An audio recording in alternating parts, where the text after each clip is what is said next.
नमस्कार, live city night bulletin number Bihar में आपका स्वागत है। मैं रोहित वर्मा। जेडीयू ने दिया बीजेपी को झटका, नीतीश के साथ आए राजीव रंजन। जेडीयू में शामिल होने के बाद राजीव रंजन बोले, बीजेपी में जाना मेरी गलती। तेज प्रताप यादव ने मानस विवाद से पल्ला झाड़ा, बोले धर्म ग्रंथ में मैं नहीं पढ़ता। ललन सिंह का कटाक्ष, नीतीश कुमार की तरह नरेंद्र मोदी हिम्मत दिखाएंगे। पप्पू यादव का जगदानंद सिंह पर बड़ा हमला, बोले आरजेडी को बर्बाद कर रहे हैं। आरजेडी कार्यालय के आगे लगा पोस्टर, नीतीश को दिखाया पीएम उम्मीदवार। चिराग पासवान बोले, नीतीश कुमार चंद्रशेखर से इस्तीफा क्यों नहीं लेते। नालंदा के हिलसा में जाप के राजू दानवीर ने किया दही चूड़ा भोज का आयोजन। सीतामढ़ी में फिर बाघ का हमला, खोजने के लिए मंगाए गए ड्रोन। बिहार में मौसम विभाग का फिर अलर्ट, 16 से शीतलहरी की चलेगी सेकंड वेव। जेडीयू ने दिया बीजेपी को झटका, नीतीश के साथ आए राजीव रंजन। जेडीयू ने आज मकर संक्रांति के मौके पर बीजेपी को बड़ा झटका दे दिया है। बीजेपी से हटे पूर्व उपाध्यक्ष राजीव रंजन को जेडीयू ने अपने पाले में कर लिया है। आपको बता दें कि राजीव रंजन पहले भी जेडीयू से विधायक रह चुके हैं और वो मुख्यमंत्री नीतीश कुमार के अच्छे मित्र हैं। बीच में कुछ मतभेद हो जाने की वजह से बीजेपी में चले गए थे, लेकिन आज उन्होंने अपनी घर वापसी कर ली। जेडीयू के राष्ट्रीय अध्यक्ष ललन सिंह ने राजीव रंजन को जेडीयू की सदस्यता दिलाई। इस मौके पर काफी संख्या में जेडीयू के नेता व कार्यकर्ता मौजूद रहे। बता दें कि कुछ दिन पहले ही उन्होंने बीजेपी को छोड़ दिया था। हालांकि बीजेपी वाले कह रहे थे कि पार्टी विरोधी गतिविधियों के कारण उन्हें पार्टी से सस्पेंड कर दिया गया। जेडीयू में शामिल होने के बाद राजीव रंजन बोले, बीजेपी में जाना मेरी गलती। जेडीयू में शामिल होने के बाद राजीव रंजन ने कहा कि बीजेपी में जाना उनकी गलती थी। वो राजनीति में अनुभव की कमी की वजह से भटक गए थे। बता दें कि 30 दिसंबर को राजीव रंजन ने बीजेपी पर बड़ा आरोप लगाया है। उन्होंने कहा है कि भाजपा प्रधानमंत्री नरेंद्र मोदी की नीतियों पर नहीं चल रही। सबका साथ सबका विकास केवल कहने के लिए पिछले, अति पिछड़े और अनुसूचित जाति के लोगों की उपेक्षा हो रही है। इस वर्ग के लोग सिर्फ झंडा धोते हैं। तेज प्रताप यादव ने मानस विवाद से पल्ला झाड़ा, बोले धर्म ग्रंथ में मैं नहीं पढ़ता।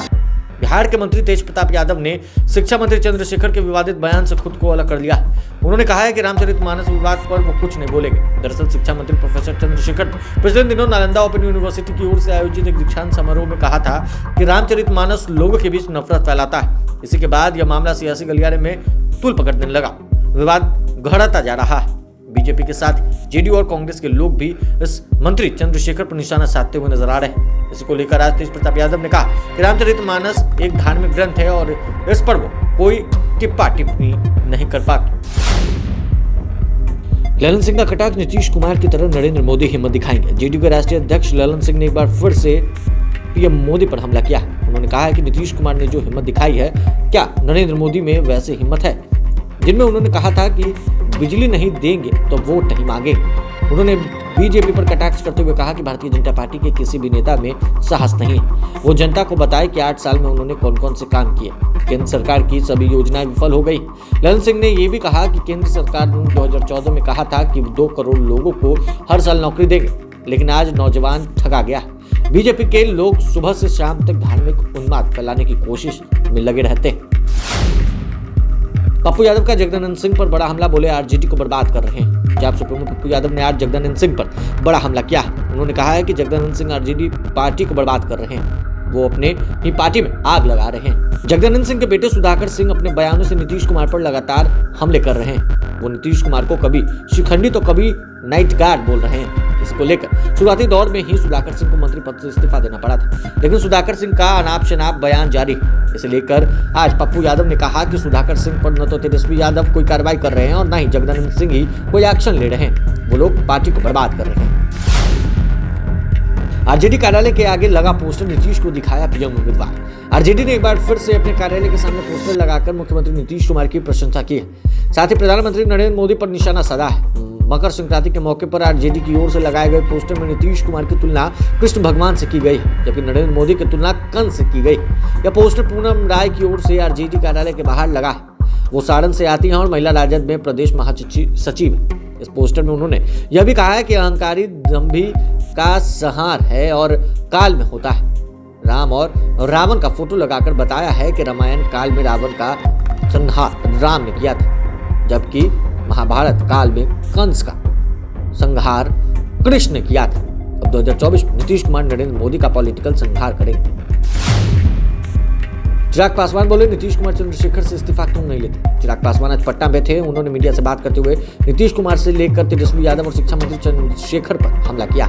यहां तक कि उन्होंने जेडीयू को भी खत्म पार्टी बता दिया। चिराग पासवान ने कहा कि नीतीश कुमार से बिहार ठीक से नहीं संभल रहा है, केंद्र को कैसे संभालेगा। बेरोजगारी, क्वेश्चन आउट से लेकर जरूरी मुद्दों पर सीएम बात ही नहीं करते। उन्होंने शिक्षा मंत्री चंद्रशेखर पर हमला करते हुए कहा कि किसी को भी धार्मिक ग्रंथ पर विवादित बयान देने का अधिकार नहीं है। चंद्रशेखर पर तो कार्रवाई होनी चाहिए। उन्होंने यह भी कहा कि नीतीश कुमार क्यों नहीं अपने शिक्षा मंत्री पर कार्रवाई कर रहे हैं। तेजस्वी यादव भी चुप, वो सब जानबूझकर विवाद को बढ़ावा दे रहे हैं।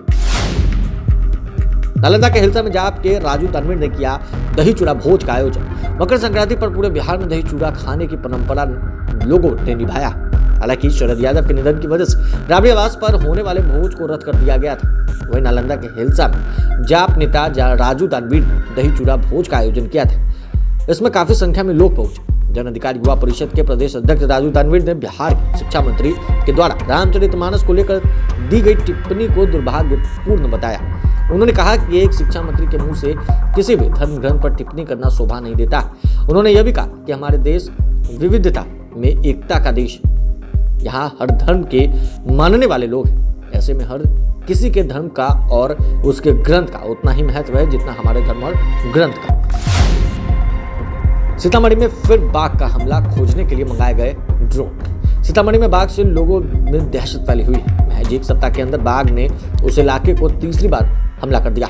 ऐसे में रेस्क्यू टीम ने बाघ को खोजने के लिए ड्रोन कैमरे को मंगवाया है। बता दें कि एक तरफ जहां वन विभाग की टीम बाघ को पकड़ने के लिए तरह तरह के हथकंडे अपना रही, वहीं दूसरी ओर बाघ चकमा देकर एक इलाके से दूसरे इलाके में पहुंच रहा है। बाघ ने एक जगह पर 3 जंगली सुअर को मार डाला है। वन विभाग के अधिकारियों की मानो तो घटनास्थल पर लोगों की इतनी भीड़ आज थी कि जिससे बाघ खतरा कर दूसरी ओर निकल जाता था। हालांकि उन्होंने यह भी कहा कि लोगों को सचेत रहने की जरूरत है, क्योंकि घनी झाड़ी में बाघ को ढूंढना खतरे से खाली नहीं है। इसलिए ड्रोन कैमरा मंगाया गया। अब ड्रोन कैमरा के माध्यम से बाघ को ढूंढा जा रहा है।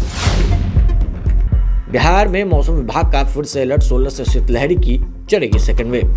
बिहार में ठंड का सेकेंड वेव शुरू होने वाला है। 5 दिनों तक मौसम सामान्य रहने का बाद 16 जनवरी से एक बार फिर से बिहार के सभी हिस्से में तापमान 3 से 5 डिग्री की गिरावट होगी। हालांकि इस दौरान घने कोहरे से निजात मिलेगी। मौसम विभाग ने ठंड को लेकर अलर्ट जारी कर दिया है। विभाग ने अपने अलर्ट में कहा है कि इसका असर लोगों के साथ ही पशु और पश्चिमी आर्कटिक से ठंडी जेट स्ट्रीम दिल्ली होते हुए उत्तर प्रदेश और बिहार में प्रवेश कर रही है। इन ठंडी बर्फीली हवाओं की वजह से धूप नहीं निकलेगी, वातावरण में नमी रहेगी, जिससे दिन के साथ ही रात तापमान में गिरावट होगी। हालांकि इसका प्रभाव देर रात अधिक होने से तापमान में 5 डिग्री तक गिरावट होने के आसार। इसे देखते हुए कई जिलों में स्कूलों में छुट्टी भी बढ़ा दी गई। बहरहाल दिन भर बिहार में बस इतना ही। अगर आपने अब तक लाइव सिटीज को सब्सक्राइब नहीं किया है तो जल्द से जल्द लाइव सिटीज को सब्सक्राइब कर ले, साथ ही साथ हमारे फेसबुक पेज को फॉलो करना, वीडियो को लाइक शेयर करना बिल्कुल भी ना भूलें। धन्यवाद।